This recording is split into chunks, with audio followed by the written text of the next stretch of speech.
A report from police, community preservation funding approved, and a long discussion about problem property ordinances. Details from last night's town council meeting on this episode of Barnstable Today. It's Friday, May 3rd, 2013. I'm Sarah Colvin. Thursday night's town council meeting began with a report from Sergeant Michael Damery of the Barnstable Police Department. Damery is also the leader of the regional SWAT team. Police from our town were called to Boston 2 weeks ago to help out in the wake of the Boston Marathon bombings. Before town council last night, Sergeant Damery discussed the department's role and provided some details about their assistance in Watertown. Shootout in Watertown in which one of the suspects was killed and one of them managed to escape. Our Bearcat was the first on scene, and they used that to help to mitigate some of the explosive devices that were in the street. The bomb squads were available to, or used our vehicle to work out of. At about 1:30 in the morning, I received a phone call telling me about that and expecting to have additional resources be requested. At about 2 o'clock in the morning, I received the request to send 2 additional operators up. They were scheduled to be there at 6. They wanted them up there as soon as possible. That resulted in Brewster Officer Michael May and Barnstable Officer Bettinas being dispatched. At about 2:10 in the morning, I received an inquiry asking how many officers from the SWAT team we could send if requested.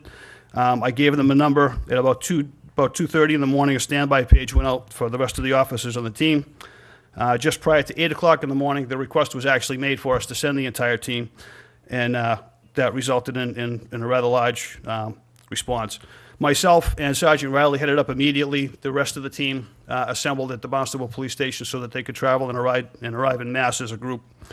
Upon our arrival, we were tasked with 2 different assignments. One of them was to search a couple of streets in Watertown area in our search grid, and the other was to act as the SWAT team for the city of Boston, as their resources were spread pretty thin at that point. Town council thanked Damery and the department for their service. The orders of the day began with a pair of community preservation fund requests. CPC member Laura Schufelt talked about a request for the Cahoon Museum of American Art. The committee met on Monday, February 25th, 2013, and voted to recommend to the town council through the town manager the funding request by the Cahoon Museum of American Art in the amount of $200,000 for the preservation of the historic structure, to include the foundation, walls, roof, masonry, and chimneys.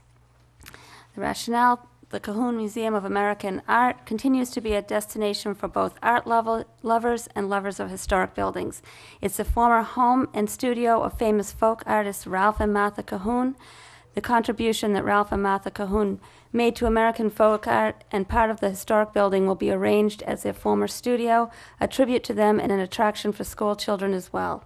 The original construction of the building is believed to be about 1775 and is listed in the National Register of Historic Places as one of 17 significant buildings in the Santuit Historic. Council approved spending $200,000 for historic preservation. A project from Habitat for Humanity for affordable housing in Marston's Mills was also on the table. Schufelt has details. A position of approximately 2 acres of land will support the creation of 2 single-family dwellings. CPA funds will cover the land acquisition costs and will offset pre-development and infrastructure costs. The homes are built in partnership with the community and with the selected buyer families. The homes will be affordable in perpetuity, with affordability ensured by a Department of Housing and Community Development Local Initiative Program deed rider, and will be counted on Barnstable's DHCD's subsidized housing inventory. The homes will be made available to very low-income households. That's households earning between 45% and 65% of area median income. Each home sale price will be approximately $133,800. The project meets the criteria for community preservation projects as it creates community housing. This project helps preserve Barnstable's character by providing much-needed housing opportunities that help maintain a diverse and vibrant community. Lidara Zola of Habitat for Humanity gave a brief presentation on that project, providing council with further details. And Oak Street, it's a great neighborhood. It's always nice to, have neighbors, be a little mixed. There's undeveloped land behind it. There's a church right here. There's a school that I believe is associated with the church. Yes. Oh, good, good. Who were actually, I have to say thanks to them, because we were going out and doing perk tests and they allowed us to drive over their parking lot. These are the 2 parcels. It's about 2 acres. I was asked some question about why, if land is such a precious resource, we were only putting 2 houses on 2 acres. And the answer there is septic systems. I've had our engineer out. We feel very confident that we will get 2 septic systems, but it's not an easy site. So 2 houses is the amount that it holds. We also, when we go in to develop a property, we look at the neighborhood. We try to look at what fits, not just what could happen there, but what seems right. So with Sesame Street, the main difference between this and the project we were here previously is that this is land acquired with a market rate purchase. We are asking CPC to fund that purchase and some of the pre-development money, the engineer, the perk tests. It will be permitted under 40B. We have a local initiative program, the LIP app, ready. That will be hopefully endorsed by town manager. We send that to the state comments, sends it back to the town for comments. There's a whole process, which we've done, and we're getting very good at. We apply to the ZBA for permitting. We'd hope to be before your zoning board in the summer, fall, and start our application process for our buyer households in the fall or winter with a wall raising. That project was approved. The police were back at the podium later in the meeting asking council to transfer $55,000 to the department's operating budget. Chief Paul McDonald explains why. In preparing and completing our fiscal year 13 budget, we made a very thorough analysis of our anticipated expenses to be funded through the fiscal year 13 operating budget. However, over the course of the year, the department experienced some additional and unanticipated expenses that now require this request for supplemental funding. First, we recently hired 5 new officers, of which only 1 of those officers was anticipated.